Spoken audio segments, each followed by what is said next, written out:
They took my phone at the gate and handed me a sticker with a number and a barcode, as if my life could be cataloged between a can of beans and a paperback. The desert was black glass around us. Stars burned so bright it felt like they were too close, like somebody had turned the sky inside out. The driver didn't speak. He kept both hands on the wheel and the headlights low, as if light could offend whatever slept out here. My wrist ached the way it always did when the weather shifted. I pressed the ache against the door to cool it and told myself that's why I was here. A smaller hurt first, then no hurt at all. The entrance looked like a warehouse that had lost an argument with the earth. A rectangle of concrete and a roll-up door sat embedded in the basin like an incomplete thought. 2 soldiers in masks took my sticker and passed it under a wand. It chirped. They waved me forward. The roll-up door went up in stutters and gave us a corridor lined with painted stripes and air that tasted like pennies. A lieutenant with a clipboard and a smile that tried hard for friendly introduced himself as Voss. He said, "Welcome to the program, Sergeant," with a cadence that meant he said the same thing to everyone. We went down by elevator. Slow, deliberate descent. I watched the numbers count backward, felt pressure shift behind my eyes. The elevator doors opened on a lobby that used to be an airlock. The floor scuffed like it had survived another era. I tracked the scuffs. You can tell what a place is by what it wears down. Paperwork came next. 6 forms with more black bars than words. The last asked me to sign under a paragraph that admitted CALIBAN was a research protocol, using a viral vector to modulate nociception and amygdala activity, and that adverse reactions could include emotional flattening. The phrase made me think of a pressed flower, something delicate turned into a keepsake. I signed anyway. The ink smelled like alcohol. Voss collected the forms and said, "You'll meet the principal investigator now," and steered me through another door. Dr. Shu looked younger than I expected. No lab coat, just scrubs and a lanyard, hands clean, nails trimmed flat. The kind of person who could cut your throat so neatly you'd say thank you before you noticed. He had a voice tuned for bad news. "We'll move slow, Staff Sergeant Rook," he said, and smiled like he knew I didn't like being called patient. He showed me a laminated diagram of a brain divided into shapes like a child's puzzle. He tapped the almond tucked deep under all the wrinkled gray. "The amygdala," he said. "The smoke alarm. Ours is oversensitive. Humans in general, you in particular. What we're doing is taking out some batteries so the house doesn't flood with false alarms." "What about the other alarms?" I asked. "The kind that tell you not to put your hand on a stove?" "That's nociception," he said, and used another laminate to map thin nerves branching into skin like winter trees. "We're dampening the signal, not deleting it. You'll know you're injured. You just won't be hijacked by it." "And the rumor," I said, "about turning us into psychopaths?" "Internet sludge," he said, right on cue. "We're not monsters, Sergeant." Everyone who has ever been a monster has said that sentence. It still sounded good in that room. Bay 3 was cold and too bright. 4 cots under lights the color of a dental drill's wine. The air held the layered sterility of a place scrubbed often and thoroughly. Bleach on vinyl, metal warmed by hands, a ghost of disinfectant that had seeped into walls. 3 other men stripped to their shorts and hospital socks, all of them built in the way the military builds you. Cords where civilians have softness, posture like habit, eyes measuring angles without telling the face. We nodded at each other the way people do when the only thing you share is a list of instructions. A nurse put a port in my collarbone, taped it down with practiced kindness. She wrote the date and time on the tape with a Sharpie. I watched the numbers, anchored myself to them. 2313, day 0. Shu hung a bag from a pole. CALIBAN vector. Do not shake, the label read, as if it were a sleeping pet. He walked me through the sequence one more time. Pre-medication to blunt cytokine storm, slow drip of vector, observation, neurocognitive mapping, sensory tests. You can back out, he said.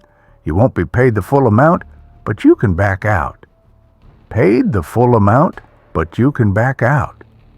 I won't, I said, and surprised myself by how flat it came out. The decision had already been made somewhere behind language. I didn't tell him the real reason I was here. It wasn't just the wrist that still sang on rainy days. 2 tours had left me with a meter that never reset, a needle stuck on red. You can white-knuckle your way through the day on that needle. You can wreck a marriage with it too by being present and not available in a way you can't articulate until the room is empty. The vector went in cold. A vein is a river. You feel a change in current. It spread from the port into my chest like a slow leak of winter, into my arm like someone had poured water and told it to turn around inside the elbow. Zhu watched the monitors and his watching me. Rate okay, he said. Any pain? Yes, I said on principle. Scale of 1 to 10? 3. The ache in my wrist, the one Weather pulled, had already eased from a nagging whisper to a memory. We both looked at it. Shu didn't write that down. I think he wanted the result so badly he didn't trust it yet. 10 minutes in, a tech dropped a tray behind me. It hit the floor in a metallic burst that should have carved a hole through my chest. My heart kicked once, acknowledged the loud thing, and then settled like a dog told to lie down. 20 minutes in, the lights seemed less cruel. The brightness existed, but it didn't reach me. At 30, Shu pressed a lit match to the back of my hand. I smelled singed hair and sugar turning sad. I watched yellow bite pink and leave a crankshaft of black. Information without heat. Fact without weight. He looked relieved in something else. He made notes. Another tech brought a tablet with cognitive tests. I moved dots into boxes and matched patterns I'd done for clearances. I answered questions I'd taken before and watched the way I answered shift without the thought feeling wrong.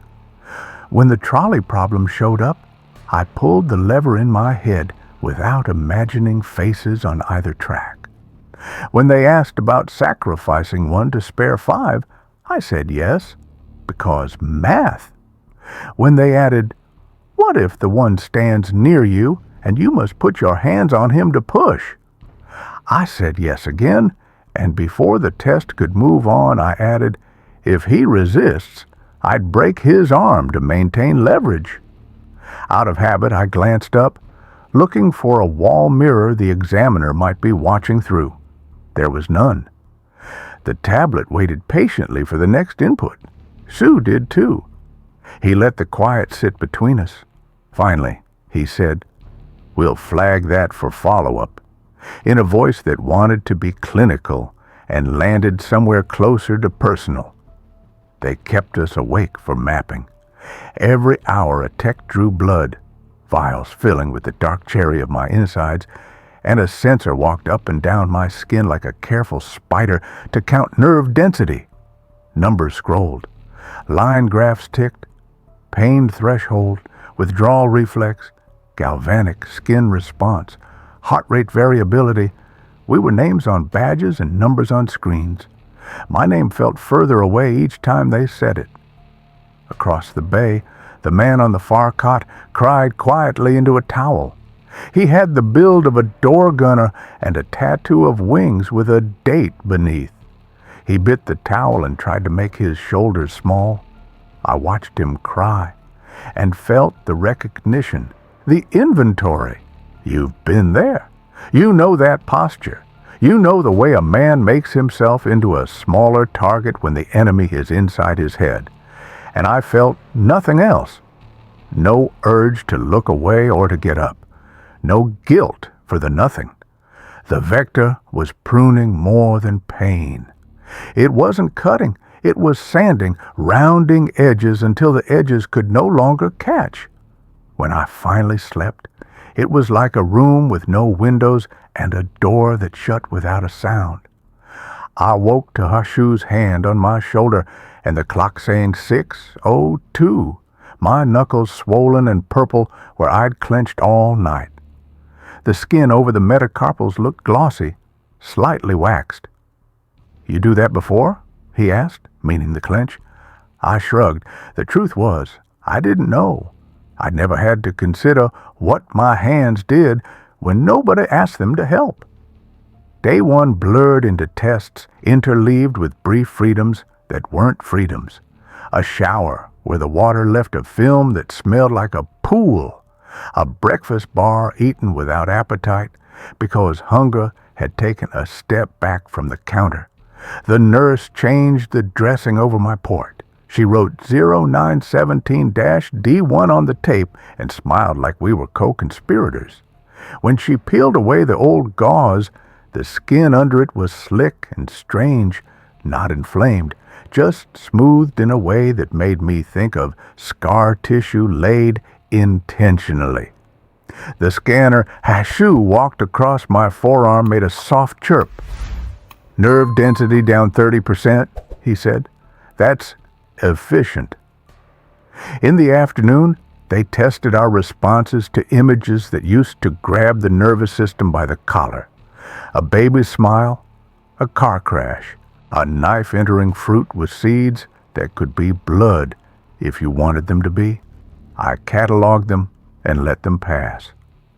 Outside the lab, Bay 3, the facility ran on the rhythm of a place whose emergencies had been planned weeks in advance. Air handlers cycling, distant pops as doors sealed and unsealed, the hallway lights dimming a hair on the hour like the silo was simulating night to keep the human animals docile. That evening, before they cut us loose to sleep again, Shu sat on the edge of my cot and talked to me like I was still a man who needed words. "The vector is doing what we built it to do," he said. He smelled like clean wool and coffee that had thought about getting bitter. "But you may notice shifts. Your moral emotions are processed through the same circuits we're modulating. You might feel efficient." "Efficient," I repeated. It fit in my mouth. It fit everywhere. He hesitated. "You can leave the program at any time." I thought about my ex-wife's careful voice, the way she used to ask me if I wanted to talk about something real, and the way I would say later and mean never. I thought about my son's hands under his cheek when he slept, the way he'd jerk and settle like a dog dreaming of running. I thought about how going home like this would be like putting a knife with a new handle back in the same drawer it had nicked my fingers in before. "No," I said, "I'll stay." Day 2 brought the more obvious changes. The tape on my port didn't tug at hair because there wasn't much hair left on my chest where it gripped. My skin at the forearms felt lacquered, is the word that came to mind. When I flexed, it didn't wrinkle so much as bend. When the nurse pricked my fingertip for glucose, I watched the drop form without the usual warmth that makes blood seem more than fluid. It was a polished garnet, clean, precise. She pressed a cotton ball to it, and the cotton stayed white. They repeated the match test, and then escalated. Pin prick, pressure, a cold probe that would once have made me wrench away. The world reported in. My body took the report and filed it without comment. I felt functional and hollowed at once, like a tool newly sharpened and put back on the peg. At lunch, I sat with the other subjects in a room with a microwave and a vending machine that contained nothing that could offend a nutritionist. We ate in silence until the youngest of us, 25, acne scar softened by time, a scar on his chin from a fall or a fight, said, "It's weird, right?" Nobody answered. He huffed a laugh. "It's like someone turned the volume down on everything that makes things matter." He looked at me. "You don't agree?" "I think you want me to," I said, and took another bite of eggs that tasted like eggs and nothing else. That evening, Shu ran me through hypotheticals again. Get the target out. A civilian blocks the door. The building is on fire. A teammate with a minor leg wound can't keep up. The answers fell out of me in clean, straight lines. Do this, then this. If impeded, remove the impediment. Shu's pen scratched and stopped and scratched again. "You didn't used to talk like that," he said softly. "I didn't used to be in this program," I said. He opened his mouth and closed it. He looked like a man who had seen the ocean tilt. I wanted to tell him he'd be okay. It wasn't true, and lies are a different kind of alarm, one I hadn't asked him to silence. Day 3 dawned without a dawn. Underground, time is a number on a whiteboard. I woke before the wake-up call because my body decided there was no reason not to. Shower, dress, check the tape. 0601 D3. The ache in my wrist was gone so completely I could not recall the particular flavor of hurt it had served me for years. I pressed the joint against the sink and watched my face watch me. The mirror showed a man whose eyes had flattened a fraction, as if the irises had been painted with a brush that had run out of water. In neuro, the tech gave me a squeeze ball and said, "Don't until I say."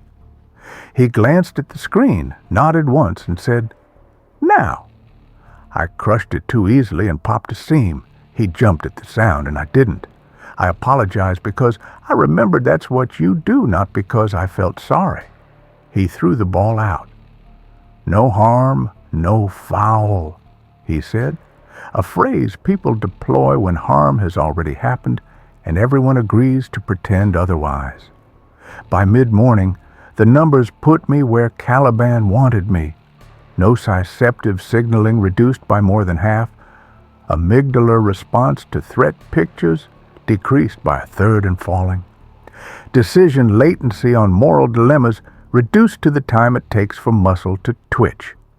Shu signed the chart and told me, "This is the point where we hold and watch. Stability is key." He almost smiled. "Congratulations." I nodded. In the blank space after he walked away, I tried to name what I felt. It wasn't pride. It wasn't relief. It was the click of a bolt sliding home.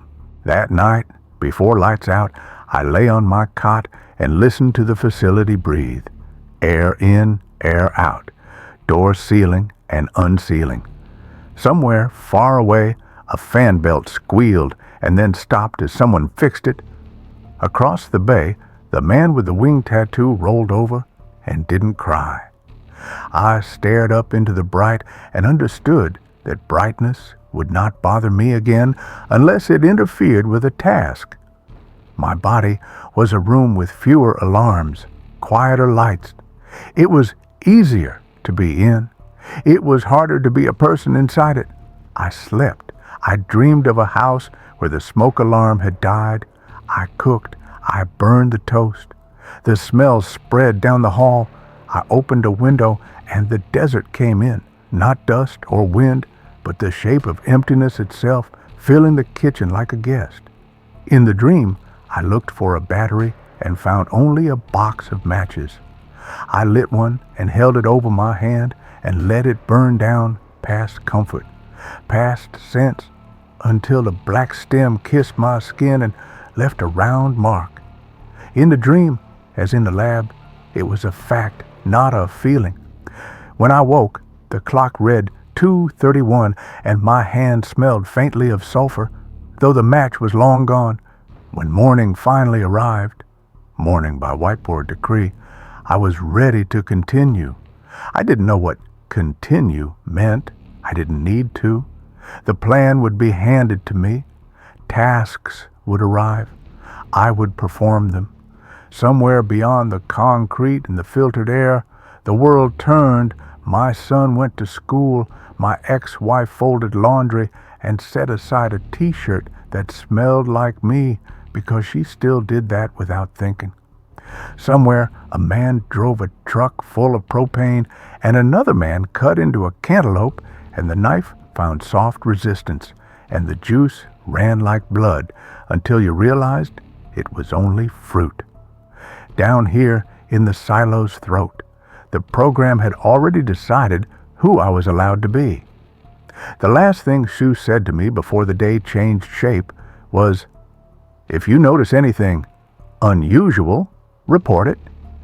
He hesitated, then added, "Even if you don't mind." I told him I would.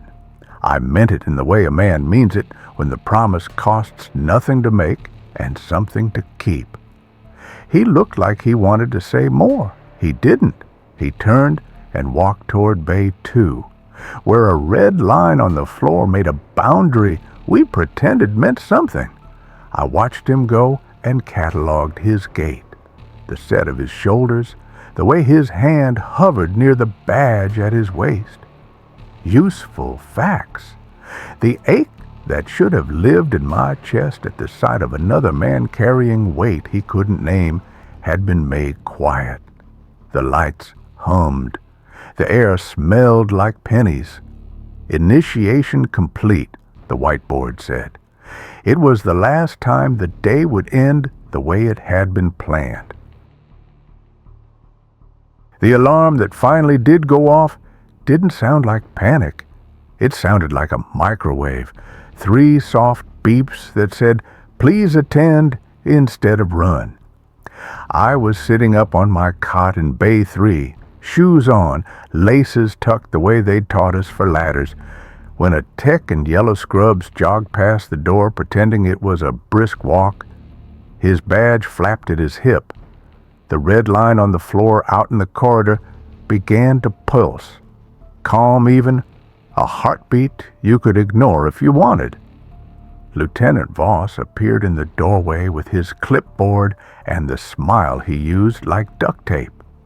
"Shelter in place," he said, and tapped the paper as though the order lived there and could hold the room together. Behind him, the door to Bay 2 sighed shut with a hydraulic cough. Somewhere deeper in the facility, metal thudded into place. Someone far away said, "Copy." On a radio, they didn't know they were squeezing too hard. Dr. Shu came to my bedside as if we were picking up the same conversation we'd left off. He put 2 fingers on my wrist, not to take a pulse. My chart gave him that from 3 angles, but to put a human hand on a human, as if to remind us we were still that. "You'll hear some noises," he said. "Containment drill." "If it's a drill," I said, "why is the line red?" He blinked once, and I watched the thought cross his face and not land anywhere useful. "Because we take training seriously," he said. And then the thing in Bay 2 hit the door. Not a fist. Something flatter, heavier, the way a body makes contact when it doesn't care about angles. The steel buckled in a quick breath, popped back, shivered all over. I stood up, because standing is what your body does when a room changes shape. Shu's hand pressed my sternum. "Stay," he said, in the tone you use with a dog that still believes you have something to offer besides words. The second hit found the top right corner where the hinge frame folded. It sounded like a train meeting a tree at speed. The third one left a dent you could see from across the corridor. A guard ran past with his rifle at low ready and beanbag rounds loaded, because rules have a half-life nobody calculates until they're breathing dust. Another guard followed, real rounds in his magazine, jaw set like he'd practiced it.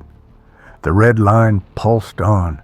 The overhead clock read 10:19 D3. "Who's in Bay 2?" I asked. "Doesn't matter," Shu said too quickly. Then, softer, like he owed the truth some respect even now. "Clements and Paredes and a nurse." I remembered Clements from intake, squared-off hands, a tattoo of a wolf that looked tired. He'd told me he came for the same reason I did, only he had the nerve to say it out loud. "I want the part of me that shakes to shut up," he'd said. I imagined him now, his shaking done for him. The door buckled at the hinge. Sheet metal screams when it loses a bet. The first thing through was a forearm that didn't mind the sharp edge. Skin opened like a zipper and didn't report in. The hand found purchase on the outside and pulled. The door folded away from the frame with a sound that made the tech in the hall drop his tablet. If I'd still been the kind of man whose heart had a governor, it would have kicked and demanded a say. Instead, my pulse climbed a few numbers and settled. Information, not alarm. Clements came through in a hospital gown stained brown where blood and iodine had mixed. He looked at me the way you look at a shelf, a shape with a function. His lower lip was split down the middle. The edges were already slick shiny by something that would become scar too fast to be healthy. His pupils were wrong, flat, like someone had forgotten to put curvature in the paint. He walked like a man who had cataloged the room and found nothing expensive enough to slow him. "Beanbags," the first guard said into his radio, because it was still his job to say things in the right order. He fired two into Clements's chest. The impacts rocked him a fraction. He folded, not from pain, there was none to be had, but from physics. He stood up. The second guard fired live and punched neat punctuation into Clements's torso. Blood came, then slowed as the vessels did stupid math at the direction of a virus. Clements kept moving. He closed the distance like crossing a street.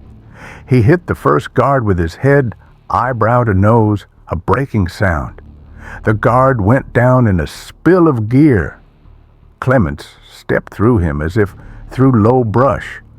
The second guard tried to backpedal, slipped on his partner's blood, and emptied his magazine into a world that didn't care.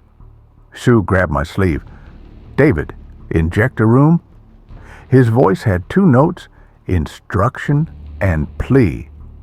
I looked at the small door with the wired glass window and the keypad that had always seemed like set dressing. The room beyond held an underlit serenity that made me think of church.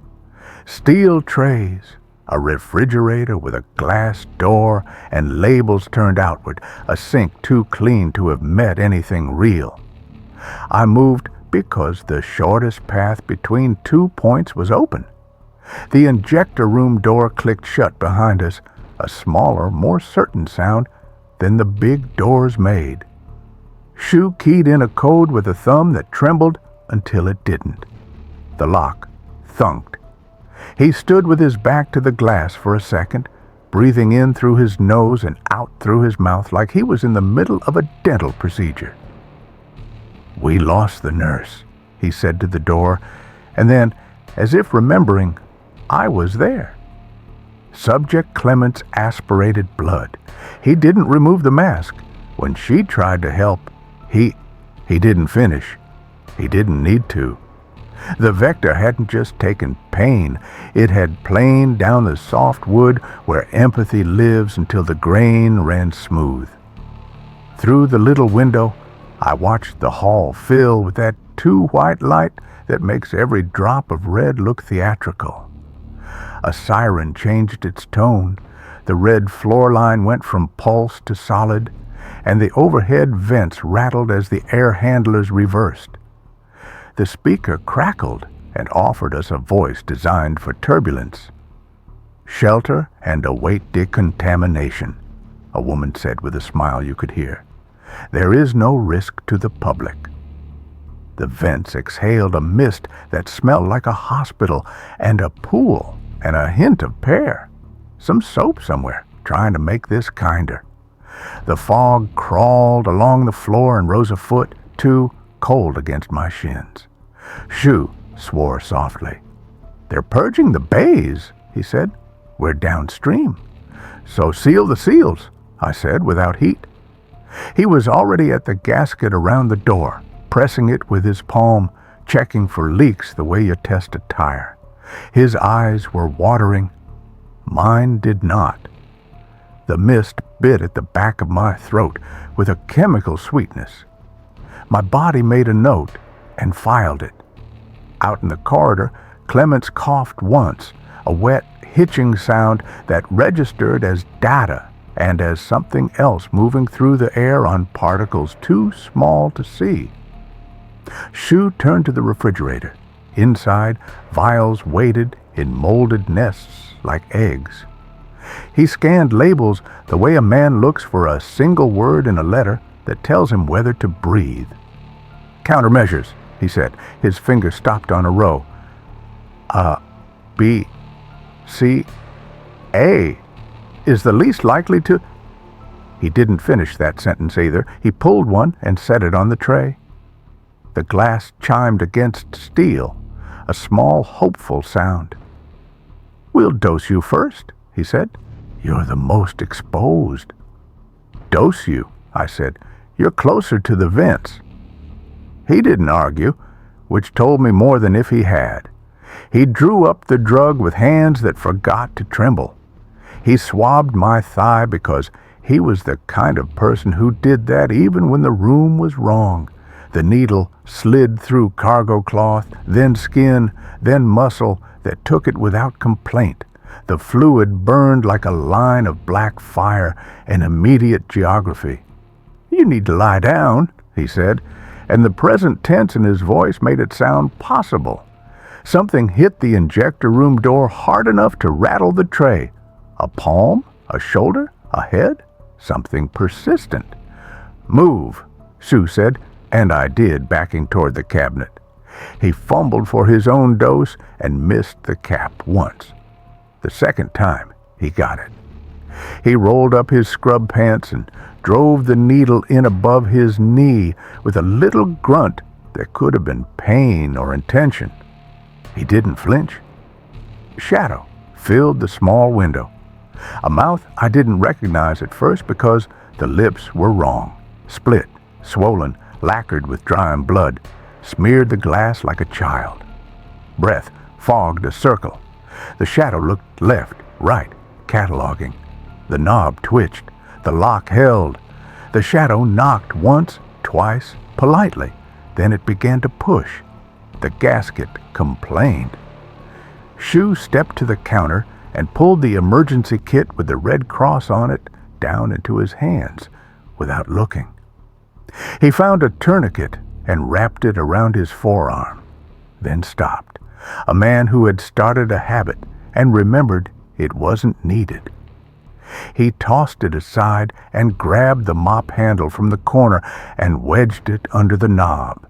It felt like theater, a prop in a room where the walls were the audience. "How long does A take?" I asked. He looked at the clock. He did math out loud as if that could keep the numbers honest.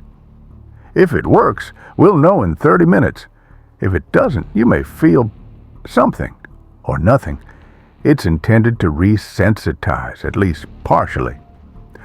"I don't mind feeling something," I said, and we both heard the flatness make a liar of me.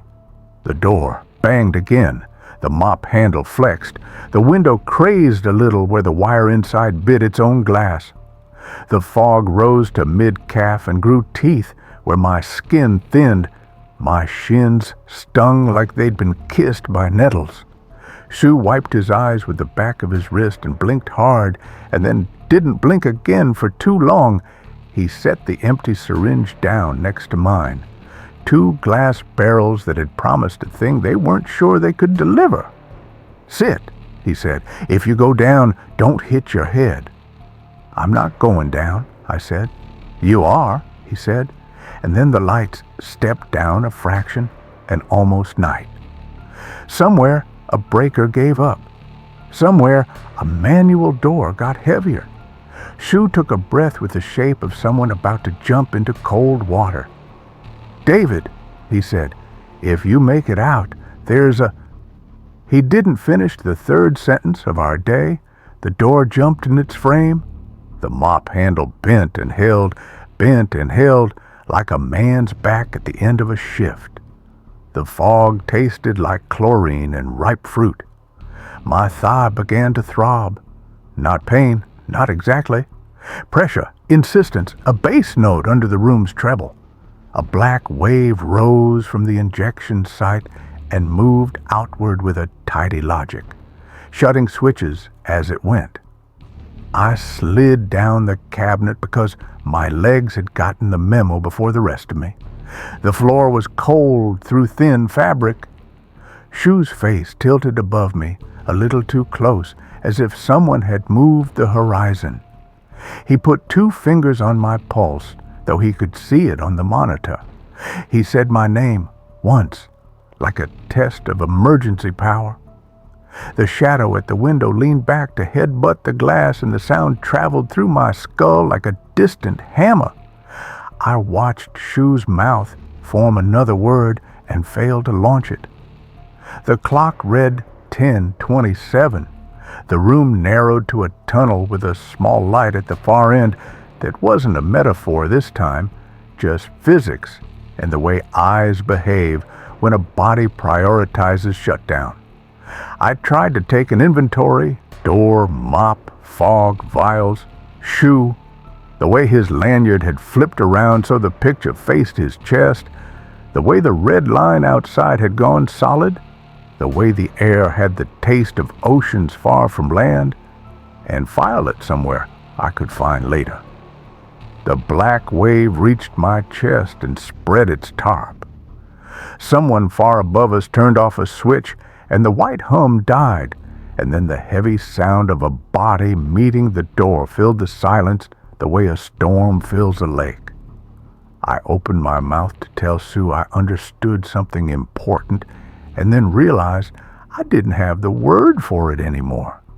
The last thing I saw was his hand moving toward my face, 2 fingers extended, the same way he had touched my wrist when the day was still a place we both knew how to stand. Then the tunnel went dark, and the room, and me. I woke to the sound of the room, remembering how to breathe.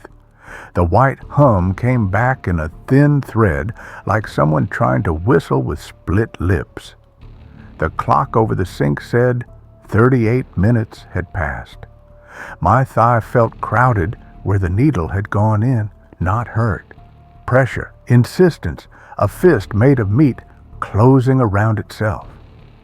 The injector room had acquired a new arrangement while I was gone. The tray lay on the floor on its side, vials in their nests like eggs left after a fox. The mop handle was still wedged under the knob, bent and proud of itself. The little wire-reinforced window wore a star of cracks that caught the light and pretended to be pretty. Sue wasn't in the room with me. For a second, that meant before and after, not living and dead. Then the second passed. I took the mop out of the handle slots and opened the door.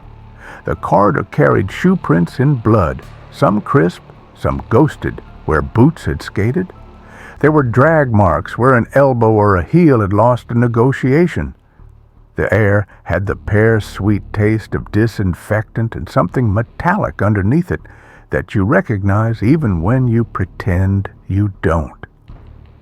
The red line on the floor had gone from pulse to solid to nothing. The overhead speakers were silent, which is a kind of announcement. Shu was lying on his side at the bend near Bay 2. His eyes were open and working hard at not seeing. 2 small exact blooms on his coat, belly, throat, sat like punctuation. He'd been corrected by a man who no longer believed in clauses. His lanyard had flipped. His own face looked up at his chest. On his sternum sat a freezer bag with a thumb drive inside and a Polaroid of a little girl with new teeth holding a sign that said, "Daddy." I reached for the photo and stopped an inch from it. I picked up the drive instead because it might open a door.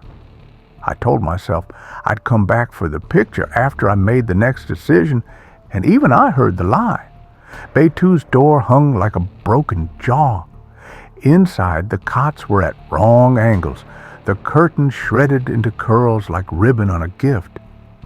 The nurse lay under the torn curtain, her hand near her face, palm up, the callus at the base of the fingers so familiar I could have named her hobbies. Clements was gone. Paredes was gone.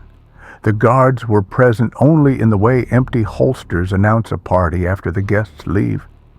I moved because stillness has a half-life too. The service corridor that ran behind the bays gave onto a storage room with metal shelves and plastic bins labeled with smudged Sharpie, PPEFILTERS, BLEACH, personal effects. The last bin made a sound in my head like a bell struck once and allowed to ring. I dug through the bags inside until I found mine. Clear plastic, a checklist, a phone sealed like a specimen, a wallet, a pair of dog tags the program had taken as if they meant ownership instead of history. I put the tags around my neck because there are some habits that are heavier than any vector. I pocketed the phone and the drive and kept the checklist because it had my signature on it, and sometimes proof is important even when nobody's asking. The blast doors in the main shaft were shut, big as a decision. The auxiliary hatch in the maintenance tunnel at the back of a supply closet had been pried. The pry marks were surgical, hinge side first, then along the seal, then at the latch. No wasted effort, a tidy ruin. I crawled into heat that smelled like coins and wet cardboard, elbows and knees taking the message from metal and sending none back. Somewhere behind me, something large moved with intention. It did not hurry. It didn't need to. The grate at the surface was bolted with 6 rust-blind eyes. I turned them with my fingers and a length of rod I found in the crawl space. Skin split across my index pad in a neat line. No pain, just a new seam. When the grate gave up, the desert exhaled into my face. Night had almost finished. The east, a bruised peach. Wind licked my cheeks and left nothing behind. I had expected a cordon, lights, trucks, masks, a woman with a Sharpie to write the time on my skin when she hit me with something that tasted like pennies and hope. I found wind and an empty road and a drone pretending to be a hawk high enough to make God blink. The facility sat behind me with its mouth shut and its hands folded, the good neighbor. I started walking because walking put distance between me and a list of names. The road shouldered me along to a gas station that glowed on the horizon like the last square in a board game. The sign buzzed. The door chimed. The attendant propped the mop against the counter and smiled the way morning shift smiles when they haven't yet remembered the reasons not to. His name tag said Ricky. His wrist had a tattoo of dice caught mid-roll. "Rough night?" he said. "Bad dream," I said. "Coffee's on. Bathrooms for customers only." He grinned to make the world gentle. I reached for the styrofoam cup. His fingers brushed mine. Warm. Damp. human. He flinched, not in pain, like a heartbeat had missed a stare. The fluorescence hummed brighter overhead, and his pupils forgot to get smaller. He blinked once, slow. He looked at his hand as if trying to remember if it had always been his. "How much?" I asked. The cup was empty. It didn't matter. "On the house," he said, and for a beat I thought he meant the whole structure, the way a man might gift you a roof when the weather finally does what it's been promising. On the television, a helicopter view of scrub and rock and a brown road made a diagram I could have drawn from memory. The caption at the bottom of the screen read, "Chemical incident, no public risk." The lie was hydraulic, smooth, a door closing on time. I watched the crawl for numbers. There were none. There was a phone number to call if you felt unwell. I tried to imagine what unwell meant now. I set the cup on the counter. "I need a charger," I said. My voice had learned its limits. Ricky turned, opened a glass case, handed me a blister pack with a cord and a wall plug. Our fingers did not touch this time. He rubbed his thumb with his index finger absent-mindedly, a man counting what he couldn't see. The bathroom smelled like bleach and old rain. I plugged the phone into the socket near the hand dryer. The screen woke like a reluctant eye. 4 missed calls from a number I hadn't saved because I knew it too well. 1 message, a text from an unknown Nevada area code. The message had a video attached, and no words. I touched it because touching is what you do with things that still move. My son filled the screen, too close to the camera, breathless. "Mom says you're coming this weekend," he said. "I made pancakes, the ones with the..." He lifted his hand to show me the scar from the time he'd gone over the handlebars at 9. It had always looked like a raked field. Now the ridges were thicker, smoother, glossed as if someone had run a clear coat over them. He laughed when a light clicked on behind him and pressed his palm to the lens. For a fraction after the light came up, his pupils held, then pinched late, like a man remembering routine. The clip ended. Another message arrived while I was still looking at my own face reflected in the black of the screen. "Ricky, this you? From the station. Think I'm sick. Come back. Later," I said out loud to nobody. Then I said it again, softer, to the parts of me that used to believe the word could be a bridge instead of a wall. I went back into the store. Ricky stood looking into a yellow bucket as if it contained an answer. His knuckles whitened around the mop handle. He looked up at me. "You good?" he asked. The question sounded like the shallow end of a pool looks. "Fine," I said. "Thanks for the charger." Outside, the sun lifted, and the desert took it personally. Heat wrote itself into my bones with careful penmanship. I walked east along the shoulder.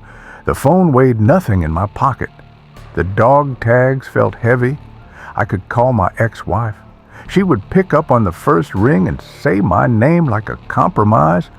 I could tell her to lock the door and fill the bathtub and watch our son's eyes. I could tell her to leave town by the back roads, to drive until the places had different names. These were the right things. I tried to pick up the weight of them and could not. The vector had made a room in me where intention goes to look at itself. The room was clean.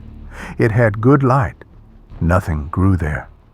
By noon, I found a culvert under the road and slid down its concrete throat into shade that smelled like dust and mice. A vulture worked a lazy geometry above me, stitching one current to another and pretending they were friends. I took out the thumb drive and turned it in my fingers. Shu's last gift, or the last debt he would ever pay off. The drive was ordinary and therefore dangerous. Somewhere on some machine I hadn't yet chosen, I could meet what it contained: protocol notes, kill switches that never made it out of drafts, a folder labeled Outreach with addresses and times that added up to surveillance and then to worse. I pictured a subfolder with my ex-wife's name on it, my son's school schedule, the little mundane weights that keep a life tied down. I pictured Shu printing the photo of his daughter, sliding it into the bag, placing the bag like a coin on his own chest, and I wanted to feel my throat close. It didn't. It stayed open for business. I waited for the countermeasure to show its hand. The throbbing in my thigh had crept into my calf, then up into my hip, a tide that left thicker sand behind. The cut on my finger had pulled its edges together without consulting me. My skin on the forearms had shined into something like lacquer. In the mirror of the phone, my irises had lost a millimeter of curve, the way paint dries flat when you ignore the instructions and put on too much at once. If the drug was resensitizing, it was doing it on a scale I couldn't measure with the tools I had left. A ranch road cut off the highway a mile on. 3 trucks sat by a fence with their keys tucked into the kind of hiding places men like to believe are clever. I chose the oldest because old things tell on you sooner. The glove box held registration, a flashlight that had forgotten its mission, a map, a pen, a half-melted mint, and a box of .22s without the rifle. I put the thumb drive next to the registration. It looked like a misplaced tooth. I started the truck, then turned it off. I tried to imagine the scene at my ex-wife's door if I arrived. She would see me and make the face she made when the person at the door was a stranger selling something. Then she would remember my shape, and her jaw would soften, and she would move in a way that told our son who had come. He would shout. He would run. He would hit me at the waist the way he used to. My arms would go around him because muscle memory is stronger than the new instructions. My palms would find the small of his back. The vector would find my palms. We would be a family for 5 seconds. We would be something else forever. I wrote a message on paper because paper can burn. I wrote, "Take him to your sister's. Watch his eyes in bright rooms. If his old scars look new, call the number on the news and then leave before they answer. Tell him I love him. Tell him I didn't come because I do." I folded the paper once. I did not put a name on it. I did not leave it anywhere safe. I tore it into 4 pieces and let the wind edit me down. At dusk, the drone came back, lower. It made a circle over the road like a vulture practicing discretion. I waved once to let whoever was watching know that I knew they were watching. The drone didn't wave back. Why would it? Somewhere, a screen blinked, and a person with a salary marked my position on a map with a point that meant this will matter to someone else later. My phone vibrated again. Another message from the unknown number. No text this time, just a still image taken from the doorway of a classroom. Children at desks. A boy with his head bent over a worksheet, tongue out a little, concentrating. My son's hair falling into his eyes the way it always had. The fluorescent tubes above the whiteboard glared. The camera's iris closed fast. The children's didn't. Just for a beat. It could have been compression. It could have been nothing. Or it could have been the room R&D had built opening up inside people who had never agreed to anything. I turned the phone face down on the bench seat and sat there until the sky went the color of a bruise laid over every part of a body at once. When it was full dark, I got out and walked away from the road into the open where the land keeps no secrets and accepts all kinds. The desert's mouth was big and honest. The stars were knives. My boots sank a little in the places where a wash had remembered rain. I tried to conjure grief by memory, the way you can sometimes bring back a taste by thinking hard enough about the kitchen it lived in. I pictured my son's first bike, the scuffed helmet, the day he finally rode the length of the sidewalk and looked back to see I'd let go. I pictured the dog we buried with his favorite ball because my son insisted he would need it. I pictured the shape my ex-wife made in a doorway when she wanted to talk about something real and I didn't. I pictured the small burn on the back of my hand from Shu's match, the neat circle it left, the way the smell had been sugar going bitter. I pictured Shu's hand on my wrist the first morning, 2 fingers like a priest's. I waited for the ache to split me. It did not come.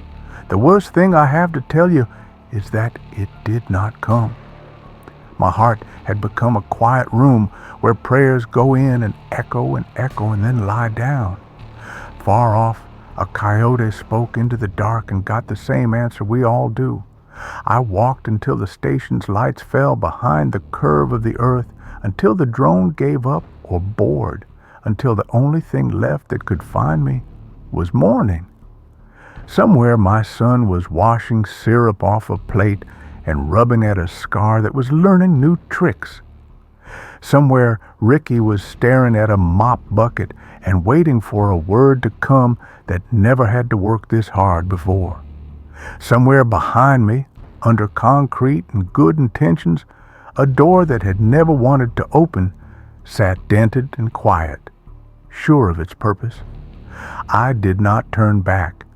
I kept walking into a future I would not be allowed to feel. The stars cut their neat little holes in the sky, and the wind moved through me like I was a door someone had forgotten to latch. When the first edge of light found me, I put my hands out the way people do to warm them and watched the color bleed into my palms without heat. If there is a mercy in this, it is small and mean. The vector took pain first. It took my fear second. It took my better answers somewhere in the middle while I wasn't looking. It left memory for last. I carry that. I carry everything I can't feel like a man wading with stones in his pockets because the water is calm and that seems like a plan. By the time the sun cleared the ridge and saw me, I was another mile into nobody's land. I stopped and waited as if something might meet me there. Nothing did. That's the truth the program gave me and the world confirmed. Sometimes the worst thing isn't the scream. It's the silence that follows and the way it fits.